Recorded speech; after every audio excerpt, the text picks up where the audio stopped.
Hey everyone, what's up? It's the Culture Detective here, investigating everything, and yes, I totally didn't expect to make this video, but I kind of want to make this video actually. I'm going to do a recap, an overview, and an afterthought of 2020, and I think I will do that every single year from 2020 onwards. So, yes, it is December 31st. I am currently 9 hours away from 2021. For you, it's different. But for me, it's 9 hours away. Actually, 8.5 hours away. And, yeah, I just wanna say a few things before the year ends. First of all, I think we all know that 2020 is an absolute garbage year. It is terrible, it is shitty, and for the world, it is very very horrible. I mean, the year started off terrible for me already on January 1st when I went to protest, and it turned nighttime really quick.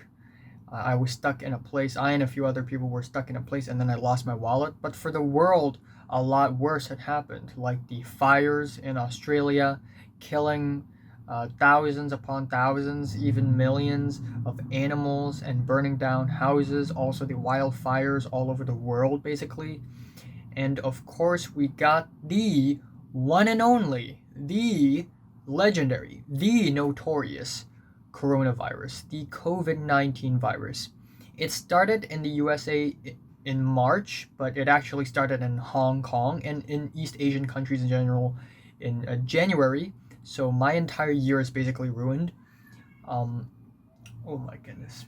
All right, so my brother's friend and his mom has arrived in my apartment, and I need to keep my volume down now, unfortunately. But I'll still keep making the video. So, anyways, there are protests all across the world, not only in Hong Kong, with the anti-government and anti-police brutality protests, which I have partaken myself a couple times. Peaceful protests, by the way. There are also protests up in Belarus, down in Thailand, and of course the Black Lives Matter protests up in USA. And it's been really, really rough. There's the locust plague, which not a lot of people are talking about.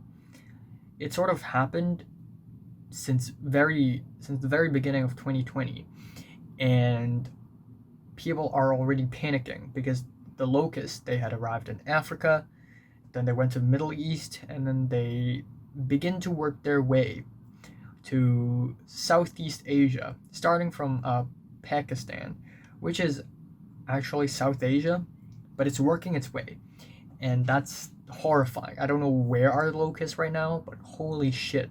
If I see locusts in the sky in Hong Kong, I'm gonna freak out. I'm gonna actually freak out. They're so horrifying. But yeah, 2020 is actually terrible. Of course, we got the storms, the floods in Japan. We got a volcanic eruption in Hawaii like a few days ago. Can't talk about 2020 without mentioning the very huge explosion in Beirut, Lebanon, which actually killed a lot of people, and it's just shocking. I mean, it's so loud. It seems like it's in a movie, but it's real, and it's horrifying. Honestly, it is horrifying. So yeah, a lot of terrible world events in 2020. A lot of people had passed away as well.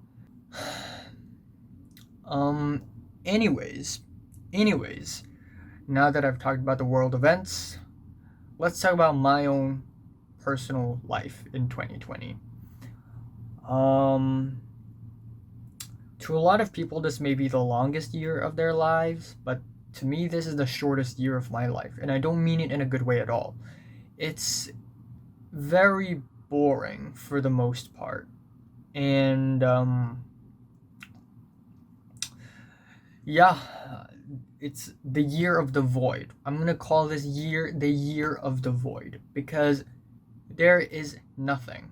There is actually nothing I've accomplished, I've done. There's nothing other than one thing, and that is the DSEs, which I will talk about later. But anyways, the first month of 2020 is January, and that is the last month of school for me, of secondary school. Secondary school has always been the biggest thing in my life. School life has been the biggest thing in my life. It had changed me a lot. My personality, the way I talk, the way I see the world, my attitude towards life had changed drastically because of what I've experienced and the people I've met in secondary school. And so school holds a really special place in my heart. But all at the same time, school is hell for me because of how socially awkward I was, and also how many missed opportunities that I've encountered. You know, how many things I could have done but had not done simply because I was a coward. And just people outside of my room, man. But yes, school is a really sad, depressing place for me. And for a long time, for years, I have always wanted to end my school life with a bang. Do something crazy, sort of do something conclusive. Make as many friends as possible. Have a good ending. But I didn't get any of that.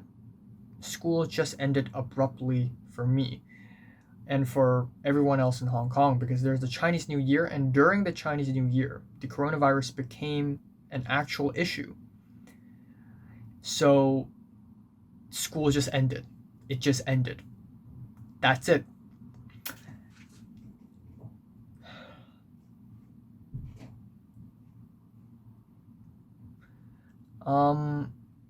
I still remember the last normal school day, how sad it is, how remorseful it is.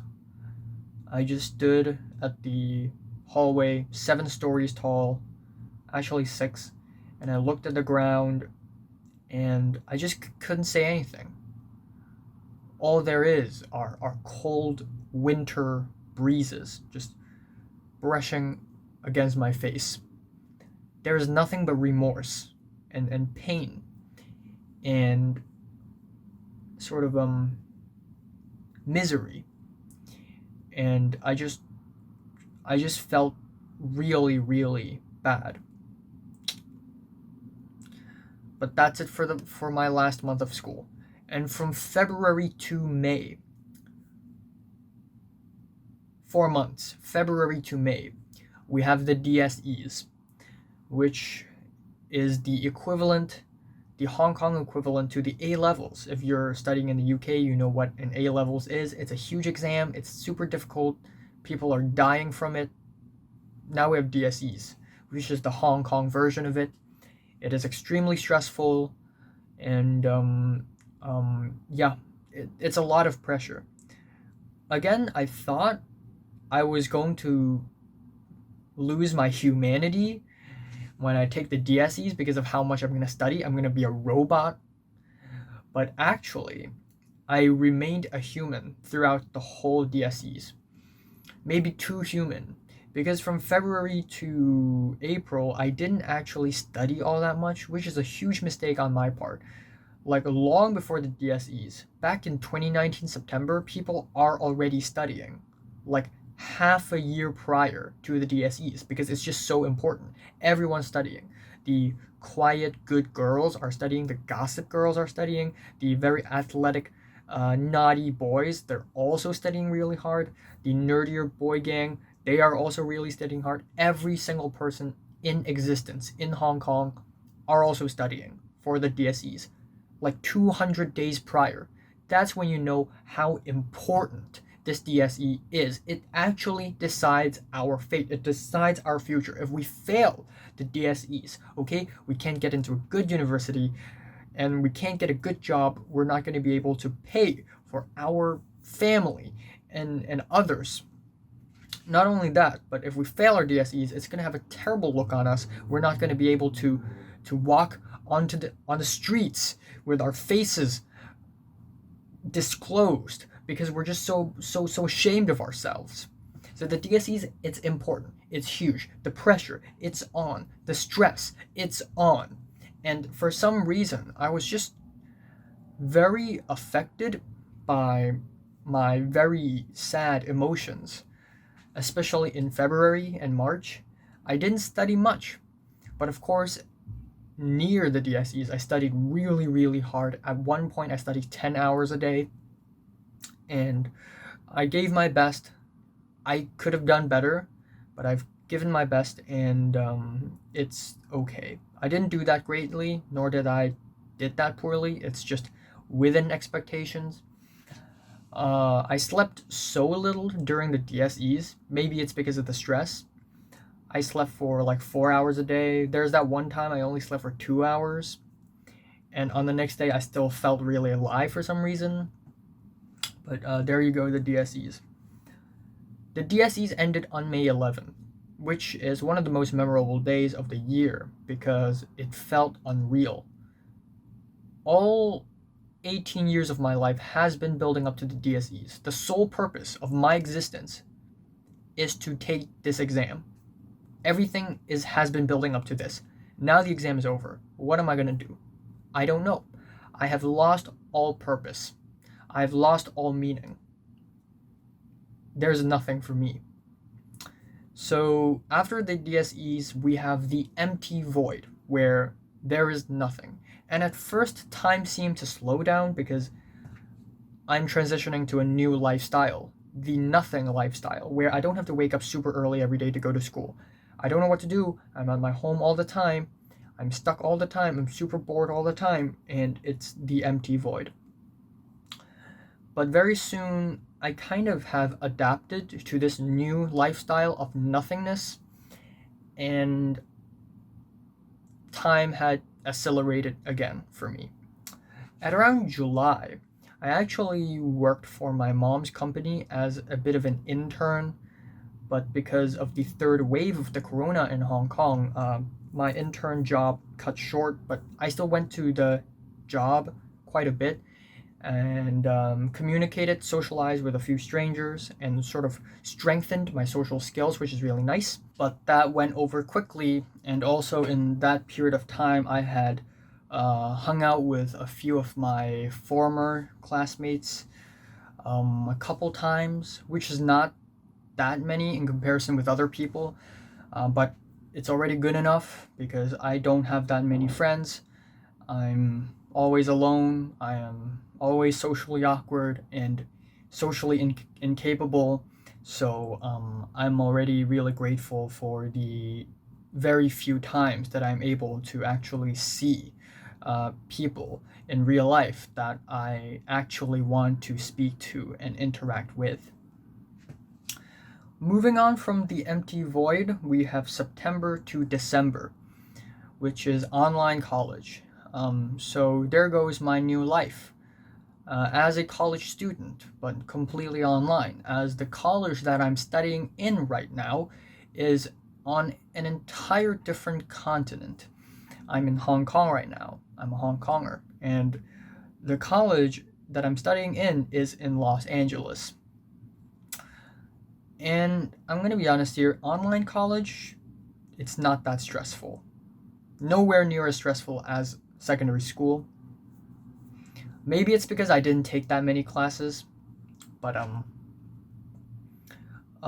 yeah, it's not that stressful, and it's completely different from like a normal school. Because learning things online means I don't have to go to the campus. There are no actual classes where the teachers have to greet us. The format is different. Everything's different. It feels as though I'm learning on the internet, which is exactly what's going on actually. And it's just not as engaging. It doesn't feel like I'm living a new life, even though I technically am. But yeah, throughout September to December, I have been buried in just 4 things, actually 3.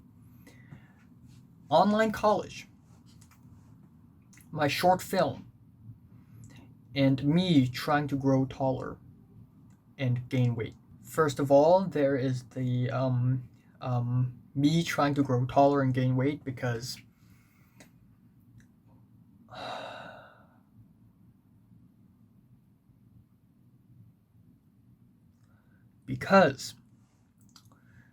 when I compare myself with other people around me, I am kind of short. I'm 100 and last time I was measured, I was 169 cm, but that was a long time ago. That was like an entire year ago or a year and a half. I don't know, but that's not good enough. If I'm even shorter than my peers, okay, I'm gonna be a midget when I arrive in the USA. So I really had to try my best to grow taller, and at the same time, I want to grow wider and gain weight as a person because I'm like a matchstick. I'm slow, I'm weak. People can punch me very lightly, one tap, and my entire body just shatters. All you see is this part, but the rest of my body, I'm actually really ashamed of it. So I tried my very, very best to grow taller and gain weight. I eat a lot of eggs. I drink a lot of milk. I hate drinking milk, but I usually mix the milk with like cereal and also chocolate milk. Um, I go downstairs to jog and do push-ups maybe once a week or 2 weeks. And every time I finish doing those things, I would be broken. My entire body would ache and it would hurt, but I know it's healthy, so I don't mind feeling pain. No pain, no gain. That's what they say. The next thing is a short film, and this is just incredibly tragic for me because I have already started writing the script for this short film since the end of 2017. And all I've been doing for the last 3 years is writing and rewriting it because I keep sending my scripts to other people and like professionals, like actual screenwriters and like professionals for screenwriting classes in universities. And they all have different critiques of my story, and I would feel really bad about myself, and then I would try to actually rewrite the whole thing and change scenes, and that's all I've been doing. And no matter how hard I try, there's always something wrong with my script. And in around September, I was already very, very satisfied with my own script, and I don't want to continue on rewriting it. And so I wanted to start actually doing something about my script, which I've already been writing it for 3 years. And I can't because of the coronavirus. And even if the coronavirus doesn't exist, how am I going to be able to get the money? I don't know. Crowdfunding, yes, but crowdfunding is not easy at all. Even if I have the money, how am I going to be able to cast the actors? How am I going to find a crew? How am I going to find filming locations? It's insanely difficult. This is even more difficult than doing the DSEs. My short film is nearly impossible. There is a 99.99999% chance of my short film failing. But yet I've put so much work into it. I've put so much effort into it. I'm so passionate about it. I don't want it to fail, but it's just gonna fail. It seems as though it's going to fail. So that's very frustrating. Now the other thing is Mary, the mysterious girl. And ever since like late 2016, I have been interested in one girl, and I've never steered my eyes onto any other girls than this one girl. And At first, I didn't even think I like her. I just thought she's fascinating and interesting. And that fascination and interest kind of grew. Um, Actually, partially because of peer pressure. Me seeing that the people around me are dating and they're having multiple dates already. Meanwhile, there's me. I have not dated a single person in my life. I'm 18 years old right now. I've never dated a single person. Um, so yeah, the peer pressure is on, and as always, I'm lonely. I'm socially awkward. I'm not that handsome of a person. And I like Mary, but here's the thing about Mary. Mary is like the opposite of me in terms of social status. She has a lot of friends, a lot of people respect her, a lot of people like her. She probably has high standards for friends, let alone boyfriends. So I stand zero chance. And that is also one of the biggest sources of sadness for me this year. Though at some point I've already moved on. Like, yeah, it's not going to happen. I'm never going to be able to befriend Mary, let alone, actually dating her. Duh. So I've kind of moved on, but I still managed to have a conversation with her, which is absolutely insane. I never thought I would have the guts and the courage to do that, but I actually had a conversation with her on her birthday, which is easily the best conversation I've had with anyone in a long time, in years actually. But I seriously don't think she's interested in me, nor do I think I'm worthy of her. So I just kind of have to move on. Now we move over to our last point that I want to make in this video, and that is the greatest tragedy of humanity. For me, the ultimate message that I've learned from all of these events in 2020 is that the greatest tragedy of humanity is change. It's important for a person to change. I've changed. I'm a different person right now than I was in 2019. I've changed. I'm more socially courageous now, given that I've spoken to strangers when I worked as an intern for my mom's company, and also the fact that I, spoke to Mary. Now I'm more courageous. I've changed.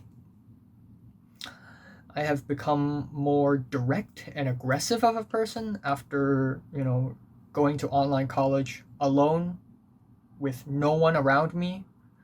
So I am more like clear of peer pressure, but I have to do everything very directly and very straightforwardly. I'm kind of different now.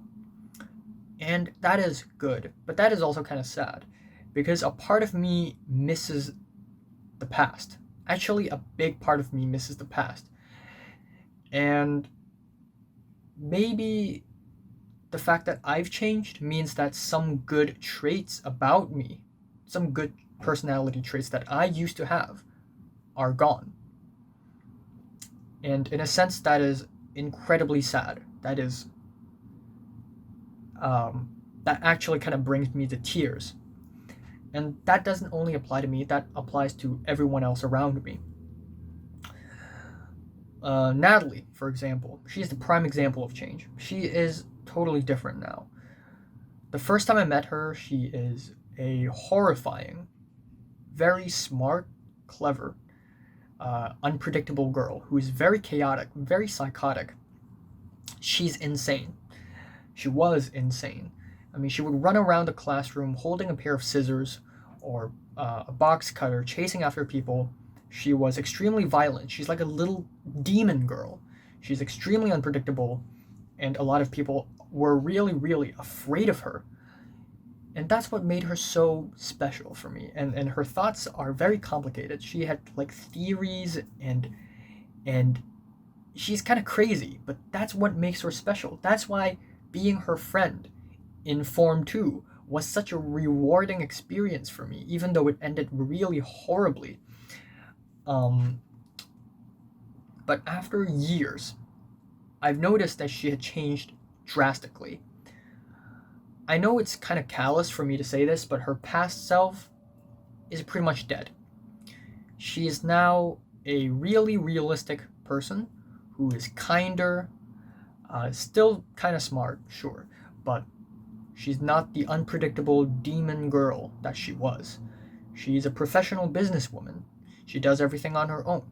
She cooks food for her family. She applies for intern jobs when she gets the chance. She joins clubs in her universities. She does this, she does that, and she's way more sociable now. Like, she doesn't straight up attack someone. Like, she actually acts normal, which is good for her. You know, she's finally becoming a normal person. Like people we see on TVs and movies and documentaries and YouTube videos. People who act normally. People who wake up and brush their teeth. People who say, "How are you?" and smile kindly to other human beings in a community, in a society. She and many other people are becoming normal people, including me. We have become normal. And in a sense, that is good, but that's also kind of sad because we're losing our individuality. We're losing what makes us so special in the first place. When I went into secondary school 6 years ago, I was a paranoid, socially awkward boy who had crazy thoughts as well that are crazy, not psychotic, but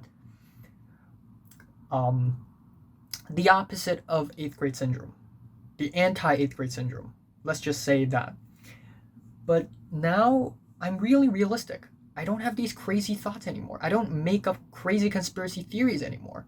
I kind of want to do that. I miss that feeling. I miss that feeling of trying to hide from people for no particular reason. I miss that feeling of sneaking around. I miss that feeling of feeling intense and suspenseful out of nowhere because of some made up theories in my mind. I miss that feeling, and now it's all gone. I'm living in reality right now. I go out, I go to the subway, the MTR, I go to places, I eat food, I act like a normal person now. I mean, again, in a sense, it's good. I have adapted into the society. I've grown. But in a sense, I've lost what made me special back then. Sure, I was really cringy back in the days, but now my life is just bland. It's bland, it's dull, and the people around me are also bland and dull. I'm going to raise another example, and this example is very sad. Jordana. She was also a very horrifying girl. She was stone cold, cold-blooded, stoic, and she had no remorse or emotions. Her thoughts are very complicated and strange. And she's actually really powerful. Not only was she really smart, but also strong and fast, and she was hot. She was gorgeous. A lot of people like her. And that's what made her really special. But throughout the years, her character, her personality has become more and more rotten, more and more flat. And she starts to act like a really fake Twitch streamer. Always smiling, always laughing. You know, just talking about how fun and colorful her life is. She's lost what made her special. She's lost my respect. And she's lost a lot of other people's respect as well. Of course, we have Leo. Leo is one of my best friends ever. He is an amazing person, honestly. I wouldn't say his change is that dramatic, and I wouldn't say his change is that sad, but he had definitely changed as well. From a very eccentric and socially awkward, super intelligent person who does all these moves that are just so weird. Like, he would always keep a handkerchief in his pocket, and he would constantly wipe his nose with it. He constantly blinks like this, and he still does that nowadays, but not as intensely as before. But he would constantly do this, and he would constantly do like this with his mouth. And he stutters a lot, but he's extremely smart. He's horrifyingly smart. He's one of the top students of our school. And ever since Form 4, he just changed. He decided to socialize with people. He got himself a girlfriend. And he's actually really nice to people now, which is great. But at the same time, he's very real now. And part of the reason why school was so great for me was because I get to be friends and interact with all these people that don't seem like actual people. They seem like TV show characters. They seem like movie characters because each one of these people are just so crazy and strange and insane and so full of personality. It's a wonderland. It's horrifying and it's so exciting at the same time. But now, even if I try my very best and somehow ended up socializing with everyone I used to know, is it going to be as exciting as before? No, because all of us have changed. All of us have adapted to the society. We have all become normal right now. We're no longer special. We're no longer individuals. We have become real people. We talk normally. We act normally. We think normally. It's no longer interesting anymore. Even if I manage to socialize with people that I used to know, again, they're gone, actually. I mean, they're the same people, but they're not the same. Not anymore.